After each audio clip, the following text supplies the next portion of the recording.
వెన్నె అంటే కన్నడలో వెన్న అన్నమాట. వెన్నతో మసాలా దోశ చాలా బాగుంటుంది. అయితే మసాలా దోశ చేసుకోవడానికి దోశ పిండిని ముందు రోజే మనం తయారు చేసుకోవాలి కదండి. దానికోసం రెగ్యులర్గా అయితే హోటల్ స్టైల్లో చేయాలి అంటే దానికి మనకి ఇడ్లీ బియ్యం అని దొరుకుతాయి. ఇలా ఉంటాయి. ఇవి కొంచెం చిట్టి ముత్యాల టైప్లో ఉంటాయి, రౌండ్గా ఉంటాయి అన్నమాట. దీంతో ఇడ్లీ చేసినా దోశ చేసినా చాలా బాగుంటుంది. ఇవి మనకి 40-45 రూపాయలు అలా కిలో ఉంటాయి, బాగుంటాయి అన్నమాట. ఇది ఉప్పుడు బియ్యం జాతికి చెందిన బియ్యం అనమాట, సగం ఉడికిన బియ్యంలా ఉంటాయి అన్నమాట. అలాగే రెగ్యులర్గా మనం దోశకు వేసుకునే ఇంట్లో వేసుకునే బియ్యమైనా లేదా లావు బియ్యమైనా తీసుకోవచ్చు. 2 కప్పుల ఇడ్లీ బియ్యంకి 1 కప్పు రెగ్యులర్ బియ్యం వేసుకోవాలి. సగం కప్పు మినపప్పు, సగం కప్పు అటుకులు, మళ్ళీ 1 స్పూన్ చక్కెర, కొన్ని మెంతులు కావాలి. మన ఇంట్లో మనం ఏం చేస్తాం, 2 కప్పుల బియ్యం వేసేసి 1 కప్పు మినపప్పు వేస్తాం. అలా కాకుండా బియ్యం ఎక్కువ మినపప్పు తక్కువ వేసుకుంటే దోశ బాగుంటుంది అనమాట. కడకు వస్తుంది, మంచి కలర్ వస్తుంది. ఇంకా మంచి కలర్ రావడం కోసం ఇందులో మనం చక్కెర వేస్తామన్నమాట. ఈ మూడింటిని ఒకేసారి చక్కగా కడిగి ఒక 7-8 గంటలు నానబెట్టిన తర్వాత మిక్సీ పట్టేటప్పుడు అటుకుల్ని చక్కగా కడిగి అటుకుల్ని కూడా అందులో యాడ్ చేయాలి. అప్పుడే మెంతులు కూడా ఈ పప్పులతోనే నానబెట్టేసుకోవాలి. మొత్తం మిక్సీ పట్టిన తర్వాత పిండి రెడీ అయిన తర్వాత చక్కెర కలిపి తగినంత ఉప్పు కలిపి 4 నుండి 8 గంటల వరకు పులియబెట్టుకోవాలి. ఇంకా దోశ బాగా రావాలంటే మెయిన్ మనం మిక్సీ గిన్నెలో వేసిన దానికన్నా వెట్ గ్రైండర్ ఉంటుంది కదా, పెద్ద గ్రైండర్, అందులో వేస్తే దోశ పిండి చక్కగా పులుస్తుంది, రుచి బాగా వస్తుంది. అండ్ మనం వేసుకునేది దోశ హోటల్ స్టైల్లో వస్తుందన్నమాట. సో ఇలా రుబ్బుకున్న పిండిని నిన్న నైట్ రుబ్బి దాన్ని పులియబెట్టి పెట్టాను. దోశ పిండి రెడీగా ఉంది. ఇందులో ఉప్పు వేసాను, చక్కెర వేసాను. పిండి దోశ వేసుకోవడానికి రెడీగా ఉంది. ఇప్పుడు మనం చేయాల్సింది దోశ లోపల పెట్టుకునే మసాలా. దానికోసం మనం ముందుగానే ఆలుగడ్డని చక్కగా ఉడకబెట్టుకొని పొట్టు తీసేసి ఇలా చిమ్మి పెట్టుకున్నాను. కావాల్సిన పదార్థాలన్నీ ఇక్కడ రెడీగా ఉన్నాయి. పొయ్యి మీద ప్యాన్ కూడా వేడిగా ఉంది. ఇందులో కొంచెం నూనె వేసుకోవాలి. మనము ఇటు సైడ్ నార్త్ వచ్చినా సౌత్ వచ్చినా ఎటు సైడ్ మనం వెళ్ళినా కూడా మసాలా దోశ అంటే అందులో ఆలుగడ్డతో చేసిన కర్రీయే పెడతారండి. కర్ణాటకలో ఈ మసాలాని పల్య అంటారనమాట. ఇప్పుడు మనం చేస్తుంది ఆలు పల్య.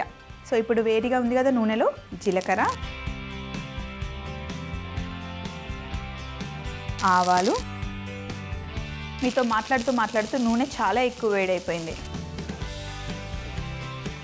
ఇందులో కొంచెం సన్నగా తరిగి పెట్టుకున్న అల్లం ముక్కలు, అలాగే సన్నగా తరిగి పెట్టుకున్న పచ్చిమిర్చి ముక్కలు, కరివేపాకు,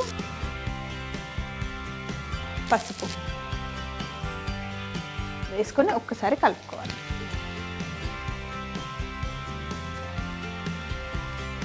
ఇందులో పచ్చి బఠానీ వేస్తున్నాను. మన దగ్గర ఆలుగడ్డ మసాలా చేసేటప్పుడు ఇందులో టమాటాలు వేయం, కానీ మనం కర్ణాటక స్టైల్లో చేస్తున్నాం కదా, వాళ్ళు టమాటాలు వేస్తారు, అందుకని నేను వేశాను. ఐశ్వర్య బెన్నె మసాలా దోశ కర్ణాటక స్టైల్లో చేయమన్నారు కాబట్టి యాజ్ ఇట్ ఈస్ నేను అలా చేస్తున్నాను. మనకు కావాలంటే ఇందులో ఏమైనా యాడ్ చేసుకోవచ్చు. అలాగే ఉడకబెట్టి పెట్టుకున్న బంగాళాదుంపని ఇందులో వేసేస్తున్నా.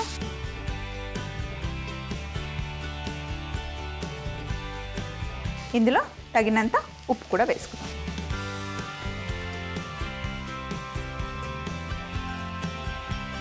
అయితే దోశ లోపల పెట్టే మసాలా ఎప్పుడు పొడిగా ఉండకూడదు, సాఫ్ట్గా ఉండాలి. కొద్దిగా నీళ్ళు వేసుకున్నాం. ఈ మసాలా మటుకి ఏ రోజుకి ఆ రోజే ఫినిష్ చేసుకోవాలి, నెక్స్ట్ డేకి ఉండదు. ఇప్పుడు ఇందులో మనం కొత్తిమీర వేసుకుందాం.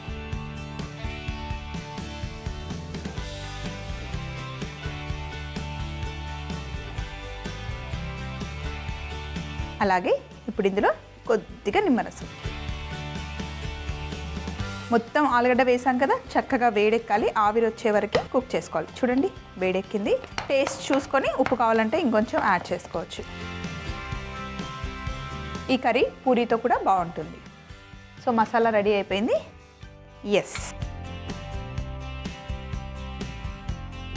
ఇవన్నీ నేను మీకు కొలత కోసం ఇక్కడ అన్నీ పెట్టుకున్నానండి. ఇవన్నీ తీసేసిన తర్వాత దోశ ఎలా వేసుకోవాలో చూపిస్తాను. కానీ దానికోసం మనకు కావాల్సింది వెన్న. ఇలా నీళ్ళల్లో వేసి పెట్టుకోవాలి ఎప్పుడైనా సరే వెన్నని. పెనం బాగా వేడిగా ఉంది. దోశలు వేసుకునేటప్పుడు మొత్తం నీళ్ళు నూనె అంతా పైన పడుతుంది కాబట్టి అప్రాన్ వేసుకుందాం, డ్రెస్ పాడవకుండా ఉండడం కోసం.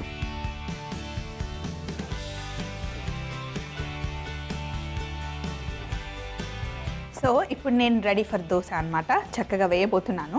పెనం మటుకి చాలా వేడిగా ఉండాలి. నాన్ స్టిక్ ప్యాన్ కన్నా ఇలా ఐరన్ పెనం అయితే బాగుంటుందండి. ఫస్ట్ దోశ కొంచెం ఇబ్బంది పెట్టినా రెండోది కరెక్ట్గా వస్తుంది.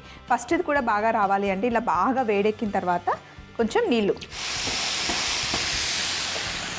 ఇలా నీళ్ళు చల్లుకున్న తర్వాత ఫస్ట్ బాగా క్లీన్ చేసుకోవాలి.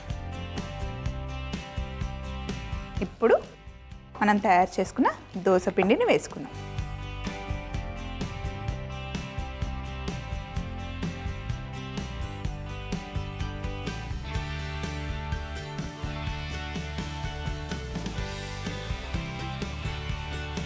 ఇలా దోశ వేసుకున్న తర్వాత చిన్న మంటలోనే, మరీ పెద్ద మంట పెట్టుకోకూడదు, చిన్న మంటలో పైన ఇలా వెన్న వేసుకోవాలి. కొంచెం ఎక్కువ వెన్న పడుతుంది. ఈ దోశ వెన్న దోశ కాబట్టి ఫుల్గా వెన్న వేసుకోవాలి.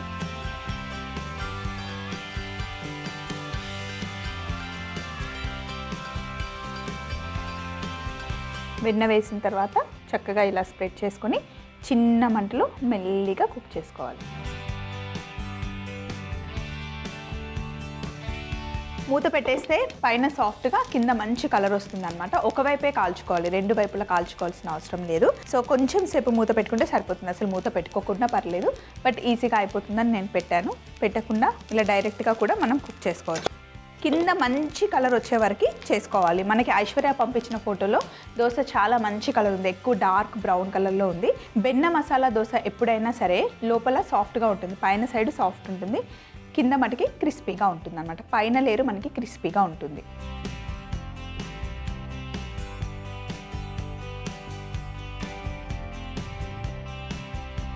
ఇప్పుడు మనం ఇందులో మధ్యలో మసాలా పెట్టుకోవాలి.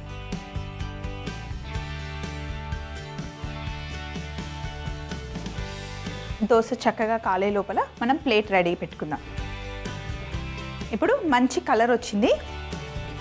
మెల్లిగా ఇలా ఫస్ట్ సైడ్స్ ఓపెన్ చేసుకోవాలి.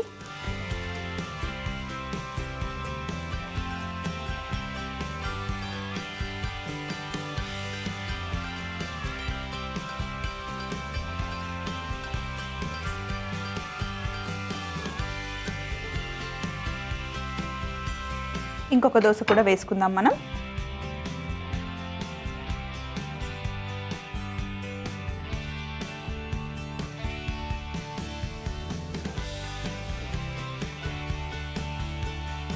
ఇలా ఐరన్ పెనం అయితే చాలా బాగుంటుంది, హెల్త్ కూడా మంచిదే. న్యాచురల్గా మనకి ఐరన్ వస్తుంది అనమాట ఫుడ్కి. ఒకవేళ మీకు ఐరన్ పెనంతో కష్టం అవుతుంది, చేయలేను అనుకుంటే కనుక నాన్ స్టిక్ పెనంతో అయితే ఇలాంటి కష్టాలు ఉండవు, వేసుకోవచ్చు. కానీ మనకి ఏంటంటే హెల్త్కి ఐరన్ పెనమే మంచిది అంటారు. దీంట్లో కూడా ట్రై చేస్తే ఒకసారి అలవాటు అయిందనుకోండి మీకు ఐరన్ పెనమే బాగుంటుంది.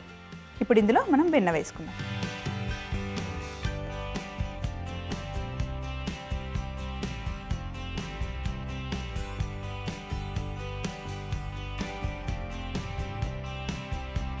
రెండోసారి వేసుకున్న దోశ కూడా మంచి కలర్ వచ్చే లోపల ఇక్కడ ఉన్న సందడంతా తీసేసి ప్రజెంటేషన్కి రెడీగా పెట్టుకుందాం.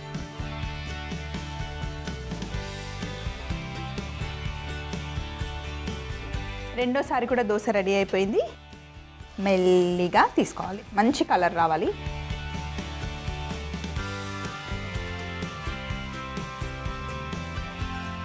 కరెక్ట్గా ఐశ్వర్య మనకి ఫోటోలో పంపించినట్టుగా కొంచెం ఎక్కువ కలర్ వచ్చిందేమో. ఇది కర్ణాటక బెన్నె దోశ ఇలా ఉంటుందన్నమాట. మనమేమో రెగ్యులర్గా వేసుకునేది కొంచెం గోల్డెన్ బ్రౌన్ కలర్లో వేసుకుంటాం. నా దగ్గర ప్రస్తుతానికి ఇంట్లో సాంబార్ ఉంది, ఇంకా మసాలాతో ఈ రోజుకి దోశ కానిచ్చేస్తాను. బట్ మీకు నచ్చిన చట్నీతో తింటే చాలా చాలా టేస్టీగా ఉంటుంది. మరి తప్పకుండా ట్రై చేయండి. బెన్నె మసాలా దోశ తయారీ విధానం మరొకసారి చూడండి. బెన్నె మసాలా దోశ తయారీ విధానం: ముందుగా ఇడ్లీ బియ్యం 2 కప్పులు, బియ్యం 1 కప్పు, మినపప్పు 1 కప్పు, మెంతులు వేసి నానబెట్టుకొని 1 కప్పు కడిగిన అటుకులు వేసి రుబ్బుకున్న తర్వాత చక్కెర, ఉప్పు కలిపి 4 నుండి 8 గంటలు పులియబెట్టుకోవాలి. ఇప్పుడు ఒక పాన్ లో నూనె వేడి చేసుకొని అందులో జీలకర్ర, ఆవాలు, అల్లం ముక్కలు, పచ్చిమిర్చి ముక్కలు, కరివేపాకు, పసుపు, పచ్చి బఠానీ, టమాటా ముక్కలు వేసి ఉడికించుకొని మ్యాష్ చేసుకున్న ఆలు, ఉప్పు, కొన్ని నీళ్లు పోసి బాగా కలుపుకొని ఆవిరి వచ్చేంత వరకు పొయ్యి మీద ఉంచుకొని కొత్తిమీర వేసి నిమ్మరసం వేసి బాగా కలుపుకుంటే మసాలా రెడీ అవుతుంది. తరువాత పెనం పైన నీళ్లు చల్లుకొని దోశ పిండితో దోశ వేసుకొని బాగా వెన్న వేసుకొని మూత పెట్టి ఒక సైడు కాల్చుకొని అలాగే మధ్యలో మసాలా పెట్టుకొని మంచి కలర్ వచ్చిన తర్వాత ఫోల్డ్ చేసుకొని ప్లేట్లోకి తీసుకుంటే ఎంతో టేస్టీ అయిన బెన్న మసాలా దోశ రెడీ అవుతుంది.